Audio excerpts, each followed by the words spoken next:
इस वक्त जो इंटरनेशनल पॉलिटिक्स है उसके भी कोई इन चीज़ों के ऊपर असरात मुरतब होते हैं। कहीं पे जंग लगी हुई है, कहीं के हालात अच्छे नहीं हैं, इसके भी आता है, इम्पैक्ट आता है। बिल्कुल आता है। आपके मुल्क की हालात बहुत ज़्यादा मैटर कर रहे होते हैं। समटाइम आपको रिफ्यूज़ल ऐसी बुनियादों पे भी आ जाता है कि आपकी कंट्री की जो है वो करंट सिचुएशन बेहतर नहीं है या आपकी पॉलिटिकल सिचुएशन बेहतर नहीं है, उसकी वजह से भी रिजेक्शन रेशोज़ हो जाती हैं।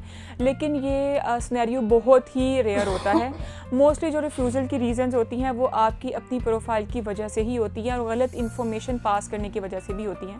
और गलत इन्फॉर्मेशन अगर आप पास करते हैं तो उस पर सिर्फ आपको रिफ्यूज़ल ही नहीं आता है बल्कि समटाइम बैन भी आ जाता है। एक तो गलत इन्फॉर्मेशन है, एक इससे एक स्टेप आगे की बात है और वो ये है कि आप वीज़ा अप्लाई करते हुए डॉक्यूमेंट्स ही जाली जमा करवा देते हैं। तो उसके क्या आफ्टर इफेक्ट्स आते हैं और वो कंसल्टेंट पे भी आते हैं या सिर्फ उस बंदे पे जो है वो चल रहा होता है? कंसल्टेंट को भी उसको फेस करना पड़ता है और ख़ासकर जो है उस पर्सन के लिए बहुत बुरी बात है।